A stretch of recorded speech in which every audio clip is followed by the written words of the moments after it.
Alright, let me cut to the chase here. I'm in the process of developing a 2D space sim, complete with asteroids, black holes, militaristic cosmic empires.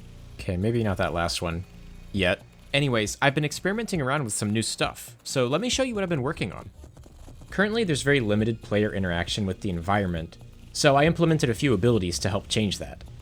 First was this repulsion ability.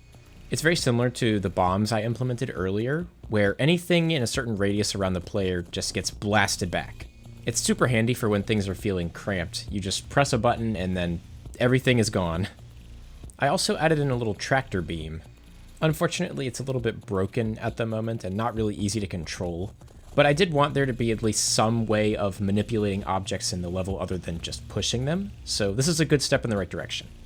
I've got a few ideas for some other cool abilities as well, but these two are fine for now. It was around this time that I started thinking of some interesting sci-fi tropes that I might be able to use, and a big one that came to mind was evil sentient robots. These are so popular in science fiction that they're practically dime a dozen, but that's for good reason. They just fit so well. What are you talking about, Hal? This mission is too important for me to allow you to jeopardize it. Sir, I insist you give me the plan. Otto, get out of my way. We cannot go home. What are you talking about? Why not? That is classified. Captain, give me the plan. When you die, I'm going to laminate your skeleton and pose you in the lobby. That way future generations can learn from you how not to have your unfortunate bone structure. I really wanted to add something like this, so I went ahead and made some art, but after that I struggled to really think of anything I could do with it. So I went back into Unity to mess around to see if anything presented itself to me. Sure enough, I found something called a 2D slider joint. This makes any rigid body with this component only move along a certain slider path. This inspired me to make some weird slider blocks. I don't really know how to describe them, but they're sort of anchored in space, and they can only move along like a slider axis, and they'll always return to the position they started at. Now, this does not check out in real-life physics at all, but I figured I could just yada yada it away by saying, hyper-intelligent robot, technology no one's ever seen before. It makes sense, right? Anyways, the most important thing is that they're really fun to just mess around with.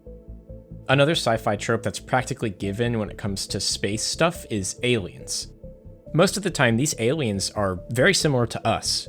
Humanoid, sentient, boring.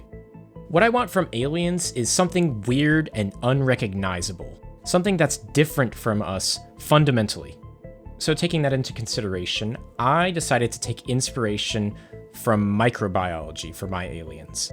There's so many different microscopic organisms that if you took and grew to the size of like a plane or a spaceship and set them in space, boom, perfect aliens. They're so weird, it's awesome, I love it. So the first one of these aliens I went ahead and made was like this little hatchling thing.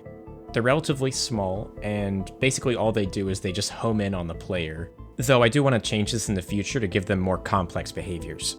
I actually made a special physics material just for these guys. It's pretty bouncy and has little to no friction. This is to make them appear like slippery almost, like very, very strange things to find out in space. Of course, you can't have hatchlings without a mother. So I went ahead and made this thing. This brood mother, I guess you could call it, will just sit in space and spew out a hatchling every now and then, or whenever it gets bumped. Okay, that's not supposed to happen. When it works as intended, this thing will be a stage hazard where you try not to bump into it or you try to keep other things from bumping into it to keep it from spawning the hatchlings. And on that note, I also want the hatchlings to pose some sort of threat to the player, but I haven't quite figured that out yet. So if you have any ideas, let me know. Another thing I've been meaning to add for a while now is some sort of shield that'll protect the player from impacts. Now, I like the idea of sci-fi spaceships just having a shield by default, but I think I want this to be more like a power-up. So I made a shield battery collectible that, when you pick it up, gives you a shield. For now, the shield will only take about 3 hits before it goes away, but I want to change this in the future to have this maybe upgradable somehow. I also made a shield recharger that you can come back to as many times as you want and it'll never be expended. I'm not really sure where I'd use this at the moment, but it definitely does have its uses somewhere. I'll figure it out. That's about everything new that I've added at the moment, but before I go, I've got some good news. My other game that I released recently on Steam, Sterling Shroud, has actually performed really well. Big thank you to everyone that supported me on this one. I really appreciate it. As a result, I've got a bit more of a budget that I'm able to spend on this game, so expect a Steam page coming up soon. On that note, I'm still pretty early on in the development of this project, so if you have any interesting concepts or ideas related to anything I've shown so far, please let me know in the comments below. And if you're interested in following along with this project to see where it winds up, consider subscribing. I got some big plans for this one, so stay tuned.